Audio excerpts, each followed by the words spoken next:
Hello everyone, केम science के YouTube channel पर आप लोगों का स्वागत है। वीडियो में हम लोग बात करेंगे गेट 2024 का P by Q session, P by Q, जिसमें हम लोग बात करेंगे फिजिकल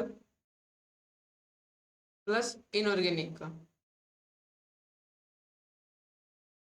ठीक है, फिजिकल और इनऑर्गेनिक क्वेश्चन हम लोग डिस्कस करेंगे इस वीडियो में। अगर आप लोग ऑर्गेनिक का वीडियो नहीं देखे, ऑर्गेनिक गेट 2024 का सॉल्यूशन कैसे है करना है, तो ये हमारे आइकन में दिख जाएगा, वहां पर जाके देख सकते हो।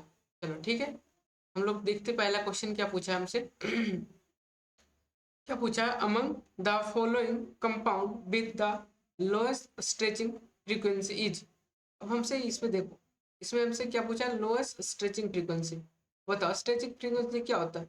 हमें अगर सीओ का स्ट्रेचिंग फ्रीक्वेंसी जानना था, ये डायरेक्टली प्रोपोर्शनल किसका होता है, बॉन्ड ऑर्डर के।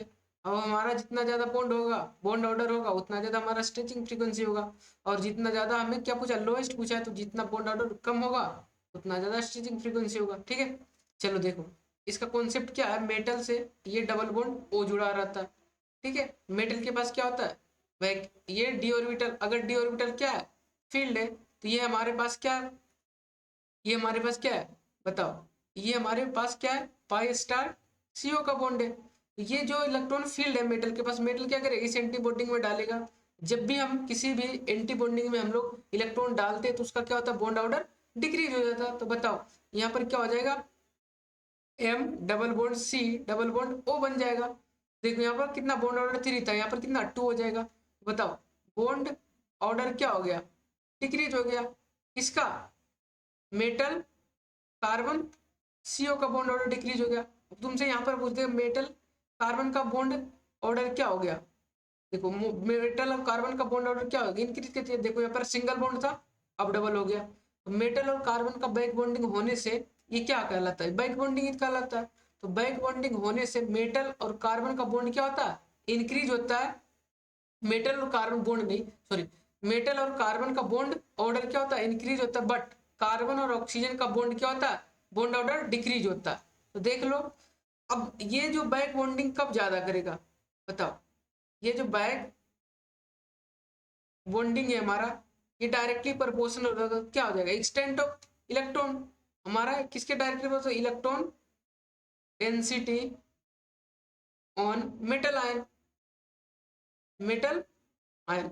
जितना ज्यादा मेटल आयन होगा, मेटल आयन पे जितना ज्यादा हमारा इलेक्ट्रॉन डेंसिटी हुआ, उतना ज्यादा बैक बॉन्डिंग करेगा। तो हम लोग देख लेते हैं इलेक्ट्रॉन डेंसिटी किस मेटल आयन के पास कितना ज्यादा, जिसके पास जितना ज्यादा उसका स्ट्रेचिंग फ्रीक्वेंसी उतना कम। चलो देखते हैं। देखो ये क्या, मेटल मैग्नीज है, Mn प्लस 1 है। तो बताओ क्या, 3d5 4s2, हमें एक इलेक्ट्रॉन निकालना है। तो क्या बन जाएगा बताओ, D6 सिस्टम, D6 बन गया। यहाँ पर क्या वेनेडियम है, कितना 23, तो Mn माइनस में इसका कितना 3d कितना हो जाएगा 2 और 4s2। अब हमें एक इलेक्ट्रॉन आउट करना, ऐड करना है, तो कितना बन जाएगा D6 बन जाएगा। अब ये क्रोमियम, क्रोमियम क्या 0 है, क्रोमियम का कितना आता है 24, तो क्या हो जाएगा D5 4s1। इसको कन्वर्टेड डी सिस्टम में करोगे तो D6, ये भी D6, ये भी क्या है D6 है। इसका मतलब जो हमारा कंपाउंड है सभी के सभी क्या है, D6 का इलेक्ट्रॉनिक कन्फिग्रेशन है। अब हमें इलेक्ट्रॉनिक कन्फिग्रेशन पता नहीं चल रहा, तो क्या देखेंगे, चार्ज ऑन मेटल कम्प्लेक्स। अब दूसरा क्या देखेंगे, चार्ज ऑन, दूसरा क्या देखेंगे, charge on metal complex, metal complex. अब बताओ चार्ज किस पे ज्यादा होगा, जिसके पास नेगेटिव चार्ज होगा। अब देखो यहाँ मेटल कम्प्लेक्स के पास क्या पॉजिटिव चार्ज है, यहाँ पर क्या नेगेटिव चार्ज, यहाँ पर न्यूट्रल है, ये भी न्यूट्रल है। पॉजिटिव चार्ज किसके पास है, तो more electron density on metal क्या हो जाएगा, वेनेडियम। वेनेडियम पे ज्यादा है तो ये ज्यादा बैक बॉन्डिंग करेगा, बैक बॉन्डिंग क्या करेगा, इंक्रीज कर जाएगा। तो बॉन्ड ऑर्डर, हमारा बॉन्ड ऑर्डर क्या जाएगा, डिक्रीज कर जाएगा। तो बताओ स्ट्रेचिंग फ्रीक्वेंसी क्या होगा, डिक्रीज कर जाएगा। स्ट्रेचिंग फ्रीक्वेंसी यहाँ पर नहीं दिख रहा होगा, इधर मैं लिख देता हूँ। यहाँ पर देखो, यहाँ पर हमारा क्या हो गया, बॉन्ड ऑर्डर डिक्रीज कर गया। तो हमारा स्ट्रेचिंग फ्रीक्वेंसी क्या बन गया, डिक्रीज कर जाएगा, क्योंकि स्ट्रेचिंग फ्रीक्वेंसी डायरेक्टली प्रोपोर्शनल होता है किसका, बॉन्ड ऑर्डर का। तो इसका हमें करेक्ट ऑप्शन क्या होना चाहिए, option B is the correct option. But जो हमारा गेट गेट जो ऑफिशियल आंसर की है, आंसर की, तो इसमें एमटीए दिया था, मार्क्स सभी के लिए ये मार्क्स डिस्ट्रीब्यूट कर दिया था। क्यों, कुछ इसमें क्वेश्चन में क्या था, गड़बड़ी थी। कहां पर थी, देखो प्रॉब्लम कहां पर थी, देखो यहाँ पर कितना 6 लिगेंड है, यहाँ पर कितना 6 लिगेंड, यहाँ पर कितना 5 लिगेंड। इसी कारण से ligand number of ligand same नहीं होने के कारण मे बी ये एमटीए कर दिया। चलो ठीक है, तो इस तरह से स्ट्रेचिंग फ्रीक्वेंसी क्वेश्चन तुम्हें 1 से 2 क्वेश्चन दिखने को मिल जाएगा एवरी ईयर। ठीक है, अगर ये क्वेश्चन समझ में आया तो देखते हैं नेक्स्ट क्वेश्चन अब क्या है। क्या पूछा, the ground state of the chromium 6। अब ये आपका अब दिया है क्रोमियम H2O का होल 6 2 पॉजिटिव, ये हमारे पास क्या है, कम्प्लेक्स दे दिया है। अब हमसे क्या पूछ रहा है, ground state term ground state पूछ रहा है। तो इसको क्या करना, सबसे पहले इसका कॉन्फ़िगरेशन लिखना। तो डी प्लस देख क्रोमियम कितना पड़ जाएगा, क्रोमियम प्लस 2, तो क्या बन जाएगा बताओ, D5 4s1 कितना बन जाएगा 3D5 4s1, तो कितना 2 इलेक्ट्रॉन हमें रिलीज करना है। तो 2 इलेक्ट्रॉन रिलीज करने के बाद क्या बन जाएगा, D4 सिस्टम। एक तो यहाँ से जाएगा, एक यहाँ से, तो D4 सिस्टम बन गया। D4 सिस्टम हमें फिल कर दो, देखो 1 2 3 4। अब इसका क्या करना, एल वैल्यू निकालना। कैसे निकालते हैं, ग्राउंड स्टेट टर्म निकालने के लिए क्या, एल का वैल्यू हम लोग यूज में लेते हैं। तो एल निकालो, कैसे निकालते हैं, समेशन ऑफ एम एल। क्या करते हैं, समेशन ऑफ एम एल। बताओ इसके लिए कितना होता है, एल का वैल्यू कितना होता है 0, कितना होता है +2, ये -1, ये 0, ये +1, ये -1। अब देखो -1 कितना हो जाएगा, देखो +2 +1 -1 इक्वल टू कितना हो जाएगा, अब 2 आ जाएगा, एल का वैल्यू 2 आ गया। अब बताओ हमें एस पी डी एफ होता है, डॉट डॉट डॉट ये तो होते रहता है। अब हमें देखो एस के लिए कितना होता है, एल का वैल्यू 0, पी के लिए 1, डी के लिए 2, एफ के लिए 3, इसी तरह से ये हमारा चलते रहेगा। अब हमें क्या आ गया, हमारा एल का वैल्यू कितना आ गया, एल का वैल्यू हमारा 2 है, तो ये हमारा क्या हो जाएगा, कम हो जाएगा। अब एल का वैल्यू 2 हो गया, एल बराबर देखो 2 हो गया, तो हमारा कौन सा टर्म बना, डी टर्म। क्या इसमें डी कहीं है, नहीं, ये क्या होगा ग्राउंड स्टेट टर्म। अभी अब इसको भी क्या करना, ये भी ब्रेक होता है, अब ये भी ब्रेक हो जाता है, एक ईजी में हो जाता है और एक T2G में होता। अब कौन सा ग्राउंड स्टेट टर्म होगा, ये हमें क्या देखने के बाद पता चलेगा, ऑर्गल डायग्राम। देखो इसका ऑर्गल डायग्राम अगर तुम बनाओगे तो ऑर्गल डायग्राम कुछ इस तरह से, यहाँ पर डी टर्म होता है और ये ईजी होता है और ये T2G होता है। ठीक है, इधर क्या होता है, एनर्जी होता है इधर, देखो तो जिसका एनर्जी जितना कम रहता उसको क्या बोलते हैं, ग्राउंड स्टेट। जिसका एनर्जी जितना कम उसको ग्राउंड स्टेट बोलते हैं, जिसका एनर्जी जितना हाई उसको क्या बोलते हैं, एक्साइटेड स्टेट बोलते हैं। तो बताओ यहाँ पर ईजी है, तो ईजी क्या हो जाएगा, देखो यहाँ पर ए बोल दिया, तो ए तो इसमें आता ही नहीं है, इसमें भी ए नहीं आता, ये गलत गलत हो गया। अब देखो T2G और ईजी, इसमें से बताओ, इसमें भी T2G आ रहा है और ईजी आ रहा है, तो एक्साइटेड स्टेट ये हो जाएगा, ये ग्राउंड स्टेट हो जाएगा। क्यों, किसको, क्यों, क्योंकि इसका एनर्जी हमें लो है, इसीलिए ये ग्राउंड स्टेट टर्म हो जाएगा। ठीक है, कोई बच्चा ऐसे न बना के एक तरह के और सोच सकता था। सबसे पहले वो क्या निकालता, स्पिन कितना हो जाएगा, 4 इलेक्ट्रॉन है, एक इलेक्ट्रॉन का कितना 1/2 हो जाता, तो कितना था 2। यहाँ पर स्पिन मल्टीप्लिसिटी निकाल देता, 2s + 1, तो 2 × 2 + 1 कितना हो जाएगा 5। देखो यहाँ पर स्पिन मल्टीप्लिसिटी 6 दिया, यहाँ पर स्पिन मल्टीप्लिसिटी 6 दिया, तो ये भी कट जाएगा, ये भी कट जाएगा। अब ये दोनों में 5 5, तो फिर उसको ये डायग्राम ड्रॉ करना होगा। ठीक है, अब देख लो इसका ऑक्टाहेड्रल क्या है, ऑर्गन डायग्राम, क्या ऑर्गन डायग्राम। अब देखो D4 यहाँ पर D4 का ऑक्टाहेड्रल ये, तो देखो T2G क्या होता है, एक्साइटेड स्टेट, और EG क्या होता है, ग्राउंड स्टेट टर्म। आ रहा है समझ में, चलो देखो इसी तरह से अगर टेट्राहेड्रल में हम पूछ लेता, बताओ टेट्राहेड्रल में जैसे हमारे पास कोई कोबाल्ट है Mn, ये हमारे पास एक कोबाल्ट है, बताओ इसका ग्राउंड स्टेट टर्म क्या होगा। ठीक है, जब हमारा D4 है तो क्या हो जाएगा, देखो D4 का ग्राउंड स्टेट टर्म क्या था, T2G। अब देखो टेट्राहेड्रल में जी नहीं आता, वो टी आता है, वो टी आता है, या T2 आता है, या ई आता है। ठीक है, जी क्यों नहीं आता? क्योंकि टेट्राहेड्रल में कोई सेंटर ऑफ सिमेट्री प्रेजेंट नहीं होता। जीरेड और अनजीरेड का खेल होता है, जिसमें सेंटर ऑफ सिमेट्री प्रेजेंट होता है उसको जीरेड बोलते हैं, जिसमें सेंटर ऑफ सिमेट्री नहीं प्रेजेंट उसको अनजीरेड बोलते हैं। ठीक है, नेक्स्ट क्वेश्चन हम लोग देखते हैं। कौन, देखो ये है तुम्हारा कौन सा क्वेश्चन है, the reaction of xenon fluoride. अब जेनॉन फ्लोराइड का क्या कर रहा है, किसी के साथ रिएक्शन कर रहा है, गुच्चू पुच्चू करा रहा है विद HNO3 विद HNSO4। क्या किससे करा रहा है, देखो HNSO2F2, इसके बाद 273 केल्विन पर, 273 केल्विन पे, और कौन सा डाई फ्लोरोमीथेन लिया है, डाइक्लोरोफ्लोरोमीथेन Cl2। ठीक है, अब देखो क्या होता है, ये क्या होता है, ये हमारा फ्लोरोनेटिंग रिएजेंट है। क्या है, फ्लोरोनेटिंग रिएजेंट है। किसी को फ्लोरोनेट करा देता है, किसी पे फ्लोरीन ऐड कर देता है, और ये हमारा कैसे एक्ट करेगा, एसिड की तरह। एसिड की तरह क्यों एक्ट करेगा, क्योंकि ये तो ये क्या SO2, देखो कुछ इस तरह से N डबल बॉन्ड O, और ये क्या F, ये क्या S डबल बॉन्ड O,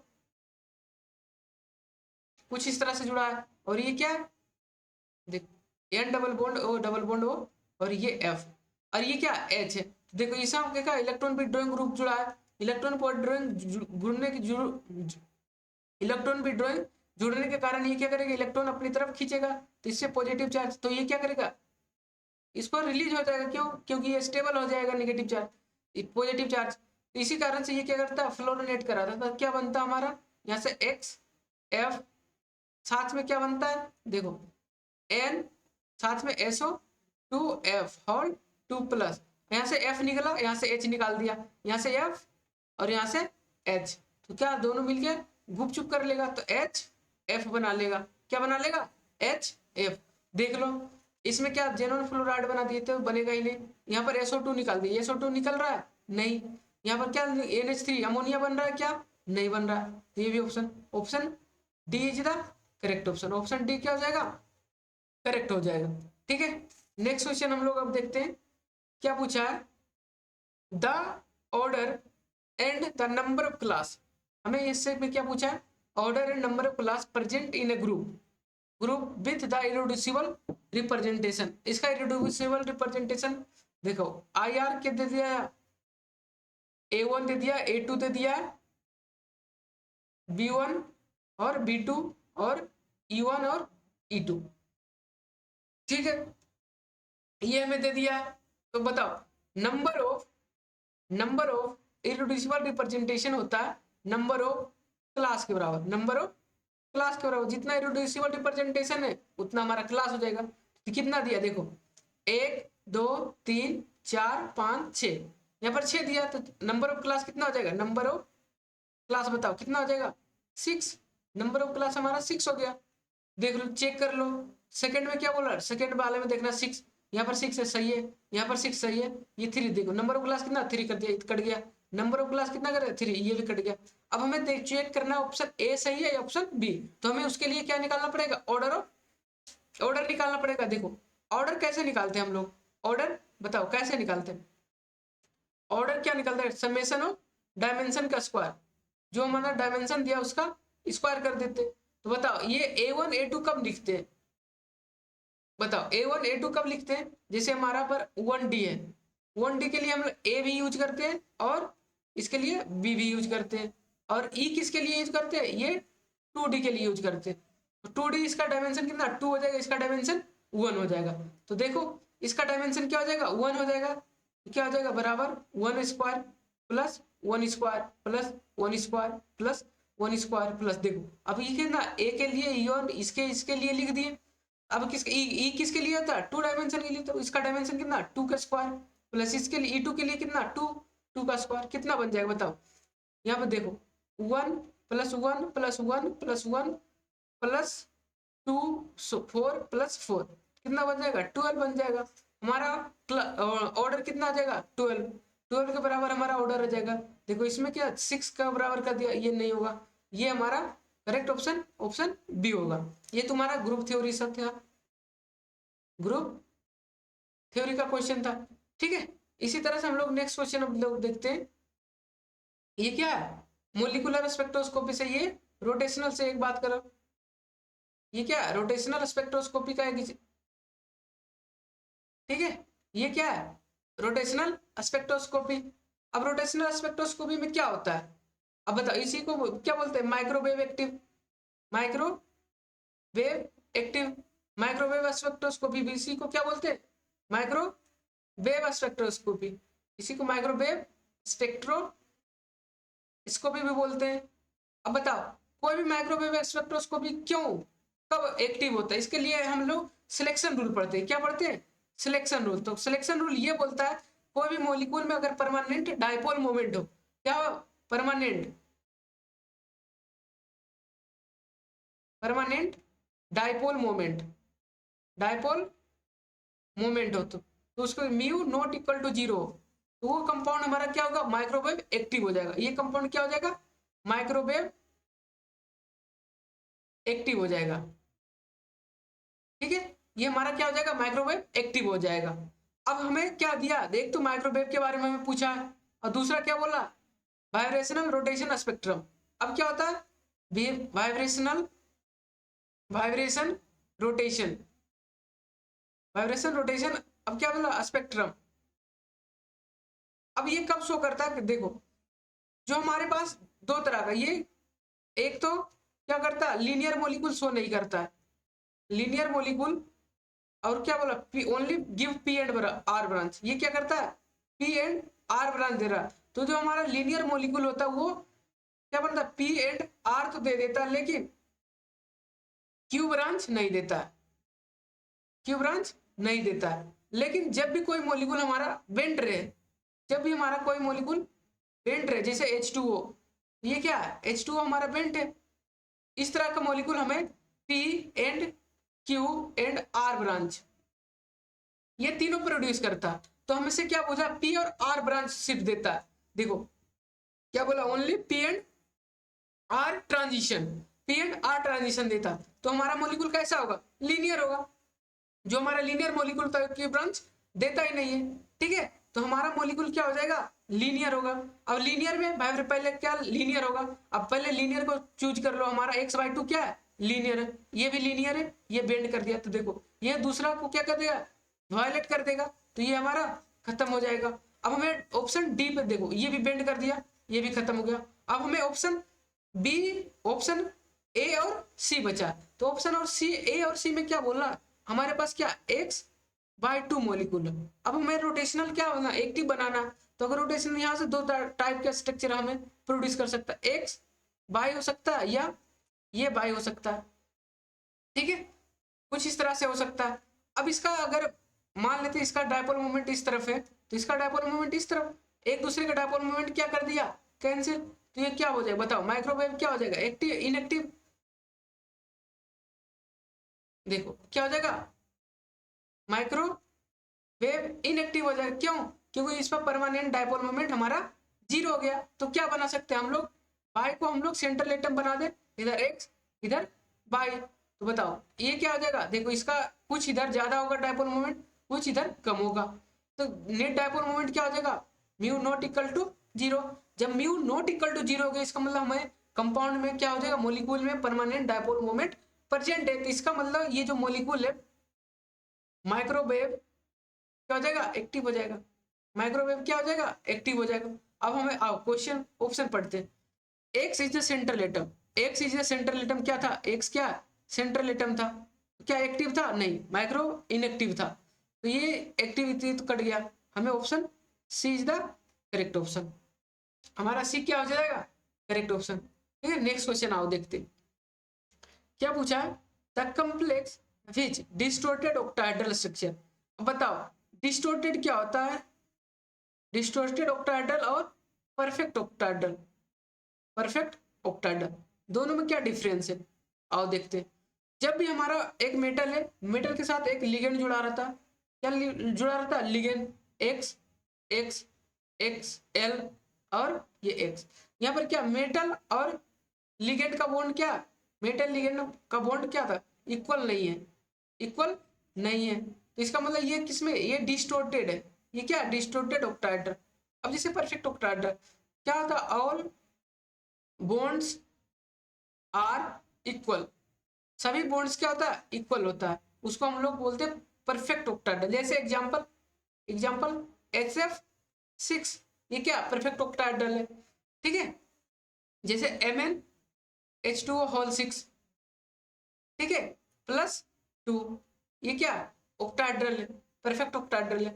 अब हमें इसी में चेक करना है, अब इसी में चेक करना है। सबसे पहले देखो, अब ये डिस्टोर्टेड किस में होता है, ये बॉन्ड लेंथ छोटा बड़ा किस में होता है, JTD में होता है। अब हमें चेक करना JTD का कॉन्सेप्ट या रिवाइज करना होगा। अब JTD क्या बोलता है बताओ, हमारा JTD क्या बोलता है, जो हमारे पास JTD होता है ED स्टेट का होता है प्रेजेंट होना चाहिए, क्या होना चाहिए, ED स्टेट प्रेजेंट होता है, किसमें JTD एब्सेंट होता है। तो मैं लिख देता हूँ किसमें किसमें JTD एब्सेंट होता है। तो सबसे पहले JTD एब्सेंट होता है D3 में, D5 का हाई स्पिन में, और D6 का लो स्पिन में, और D8 में, और D10 में। ये जो जितना हम अभी कॉन्फ़िगरेशन लिखा ये सभी के सभी क्या होता है, JTD एब्सेंट होता है, एब्सेंट होता है। तो इसका मतलब इस केस में हमें परफेक्ट ऑक्टाहेड्रल मिल सकता है, परफेक्ट ऑक्टाहेड्रल मिल सकता है, ठीक है। आओ हम लोग चेक करते हैं, क्या पूछा वेनेडियम, देखो ये क्या दिया है, पहला V3-, इसका बताओ इलेक्ट्रॉनिक कॉन्फ़िगरेशन क्या हो जाएगा, D3 4s2, क्या D क्या हो जाएगा रे, देखो सबसे पहले ऑक्सीडेशन स्टेट निकाल लो, वेनेडियम का ऑक्सीडेशन स्टेट कितना हो जाएगा, देखो यहाँ पर वेनेडियम का ऑक्सीडेशन स्टेट कितना, वेनेडियम +3 में प्रेजेंट है, तो V+3 कितना हो जाएगा बताओ, 3D3 4s2। तो इसमें बताओ दो इलेक्ट्रॉन हमें कितना इलेक्ट्रॉन हमें निकालना, 3 इलेक्ट्रॉन, तो ये क्या बन जाएगा D2 बन जाएगा। अब D2 क्या होता है, देखो इसमें D2 आ रहा है, इसमें JTD प्रेजेंट है, JTD क्या है प्रेजेंट है, इसकी क्या हो जाएगा डिस्टोर्टेड ऑक्टाहेड्रल हो जाएगा, क्या हो जाएगा डिस्टोर्टेड ऑक्टाहेड्रल। अब यहाँ पर देखो आयरन कितना है +3 में, तो आयरन +3 में, और जो हमारा फ्लोरीन है, फ्लोरीन कैसा है बिग लिगेंड है, बिग फील्ड लिगेंड है, बिग फील्ड लिगेंड है, ठीक है। हमारा बिग फील्ड लिगेंड स्पेयरिंग नहीं कर पाएगा, तो बताओ D6 4s2 ये क्या कर लेगा, D5 का हाई स्पिन हो गया। अब बताओ D5 का हाई स्पिन क्या होता है, परफेक्ट ऑक्टाहेड्रल, इसका मतलब ये क्या है परफेक्ट ऑक्टाहेड्रल, ये ऑप्शन हमारा नहीं होगा। हमें क्या पूछा, डिस्टोर्टेड पूछा, परफेक्ट पूछा ही नहीं, तो इसका मतलब हमारा बी ऑप्शन नहीं होगा। चलो नेक्स्ट क्वेश्चन, नेक्स्ट ऑप्शन देखते हैं हम लोग क्या है, ठीक है। अब Mn+3 में, अब Mn क्या दिया है +3 में, अब बताओ Mn ये फ्लोरीन क्या है बिग फील्ड लिगेंड है, ये फ्लोरीन क्या है बिग फील्ड लिगेंड है, तो Mn+3 क्या होता है D5 4s2, यहाँ से हमें 3 इलेक्ट्रॉन निकालना है, कितना इलेक्ट्रॉन 3, तो क्या बन जाएगा D4। अब D4 क्या होता है JTD प्रेजेंट होता है, JTD क्या होता है प्रेजेंट होता है, तो ये क्या हो जाएगा डिस्टोर्टेड ऑक्टाहेड्रल। जिस भी कॉम्प्लेक्स में JTD प्रेजेंट है वो कंपाउंड तुम्हारा क्या हो जाएगा डिस्टोर्टेड ऑक्टाहेड्रल हो जाएगा, ये क्या हो जाएगा डिस्टोर्टेड ऑक्टाहेड्रल। इसका मतलब option C is the correct option, option A हमारा सही था। अब देखो ऑप्शन डी को चेक करो, ऑप्शन डी में क्या दिया आयरन +2 में दिया, Fe+2 क्या होता है 3D6 4s2। अब हमें कितना इलेक्ट्रॉन, 2 इलेक्ट्रॉन निकालना, तो ये 2 इलेक्ट्रॉन निकाल दो, तो क्या बन जाएगा D6। अब D6 का फिलिंग कर दो, 1 2 3 4 5, देखो सबसे पहले इसका स्प्लिटिंग डायग्राम बना लो, देखो ये क्या है D6 आयरन क्या है D6 का क्या लो स्पिन या हाई स्पिन, लो स्पिन है, क्यों क्योंकि जो साइनाइड है स्ट्रॉन्ग फील्ड लिगेंड है। तो बताओ देखो ये क्या लो स्पिन का क्या होता है JTD प्रेजेंट होता है, तो ये तुम्हारा क्या हो जाएगा परफेक्ट ऑक्टाहेड्रल हो जाएगा, ये परफेक्ट ऑक्टाहेड्रल हो गया, तो ये कट गया, हमारा ऑप्शन आंसर क्या हो जाएगा A and C is the correct option, A and C is the correct option. चलो ठीक है, इस तरह से क्वेश्चन आ रहा है समझ में। तो नेक्स्ट क्वेश्चन देखते हैं, देखो ये क्या सॉलिड से पूछ दिया, देखो the compounds which show the peroxide perovskite structure in the solid state. अब बताओ जो हमारा इसका जनरल फॉर्मूला पेरोव्स्काइट का जनरल क्या होता है, जैसे AbO3 या AbX3, इस तरह से जनरल हमारा फॉर्मूला आता है। तो चेक कर लो, देखो इसमें ये जनरल फॉर्मूला फिट कर रहा है, तो ये नहीं फिट कर रहा है, तो ये क्या है, ये नहीं होगा। ये क्या है, स्पाइनल है, क्या है, स्पाइनल है। ये Fe3 क्या है, स्पाइनल है। ये भी स्पाइनल स्पाइनल, ये देखो इसके इससे मिल रहा है लाइट के साथ, ये ऑप्शन ए। तो option A and D is the correct option. ठीक है, नेक्स्ट क्वेश्चन हम लोग देखते हैं। अब क्या पूछा है, देखो हमें पूछा है among the following metalloprotein the pairs of non hem group। अब इसमें क्या पूछा, एक हेम ग्रुप होता है, एक नॉन हेम ग्रुप होता है, दोनों में डिफरेंस क्या आता है। देखो हेम ग्रुप क्या होता है, कुछ इस तरह से कंपाउंड आयरन रहेगा, यहाँ पर नाइट्रोजन पोरोफायरिन का रिंग रहेगा, इधर नाइट्रोजन रहेगा, नाइट्रोजन इधर से जुड़ा रहेगा और इधर इधर, ये क्या होता है, हेम ग्रुप वाला। और इसको छोड़ के जो बच गया उसको सारा सारा क्या होता है, नॉन हेम ग्रुप होता है। तो जो हमारा हीमोग्लोबिन और हीमोग्लोबिन और मायोग्लोबिन, इसमें कुछ इस तरह का स्ट्रक्चर होता है। तो ये क्या अलग अलग, क्या अलग है, नॉन हेम ग्रुप नहीं हेम ग्रुप, तो ये हमारा कट गया। अब हेमोसाइनिन जो होता है नॉन हेम होता है, ये क्या था, हेमोसाइनिन जो होता था हमारा नॉन हेम ग्रुप होता है, नॉन हेम ग्रुप। ठीक है, तो इसका मतलब ये हमारा करेक्ट, ये कार्बोक्सिल पेप्टाइड, ये क्या, ये भी नॉन हेम ग्रुप होता है। अब हेमेरेथिन और हेमोसाइनिन, ये भी नॉन नॉन ग्रुप नॉन हेम होता है, ये भी कार्बन, ये भी नॉन हेम होता है। देखो साइटोक्रोम इसमें क्या होता है, इसमें एक Fe+1 में होता है, एक Fe+2 में होता है, यहाँ पर ऐसा ट्रांसफर होते रहता है इलेक्ट्रॉन, तो इसमें हेम ग्रुप प्रेजेंट होता है, तो ये नहीं होगा। हमारा option B and C is the correct option, B and C is the correct option. इसको याद रखना पड़ेगा तुम्हें, ये तुम बायोमोलिकुल बायो इनऑर्गेनिक पढ़ेगा, बायो इनऑर्गेनिक में। ठीक है, चलो नेक्स्ट क्वेश्चन हम लोग देखते हैं। क्या पूछा है, the correct statement about 4d5s 4d5/2 state of atom is are. अब हमें इसमें बताना है, इसमें करेक्ट ये क्या कहलाता है, स्पिन मल्टीप्लिसिटी, ये क्या कहलाता है, स्पिन मल्टीप्लिसिटी। ये क्या कहलाता है, जे वैल्यू, ये क्या कहता है, जे वैल्यू। अब हमें ये क्या कहलाता है, टर्म। ठीक है, अब हमें क्या पूछा, ऑप्शन पढ़ते, क्या पूछा, the correct the corresponds to L बराबर 2, S बराबर 1/2 एंड J बराबर 5/2। अब J बराबर कितना हो जाएगा, ऑप्शन ए को चेक करोगे तो यहाँ पर J बराबर 5/2 तो है, सही है। अब D क्या होता है, मतलब SPDF, S के लिए कितना 0, P के लिए 1, D के लिए 2 और D दिया, इसका मतलब हमें L का वैल्यू कितना हो जाएगा, L बराबर, तो ये सही है।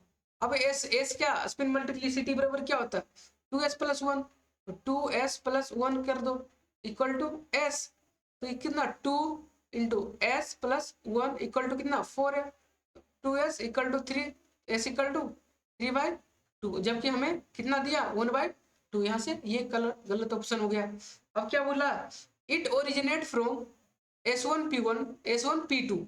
अब देखो S1P2 सबसे पहले इसका ये S हो गया, P में कितना और बार 3 होता है, 3, इसमें 1 इलेक्ट्रॉन, इसमें कितना 2 इलेक्ट्रॉन, तो बताइए L का वैल्यू कितना 0 + 1, ये 0, टोटल L का वैल्यू कितना हो जाएगा +1, जबकि +1 होता है तो क्या होता है SPDF, 0 के ये 1 हो जाता है। हमें क्या P मिल रहा, क्या P दिया है, नहीं ये D दिया है, तो इसका मतलब यहाँ से P ओरिजिनेट होगा, यहाँ ये D नहीं होगा, ये बी ऑप्शन भी गलत हो गया।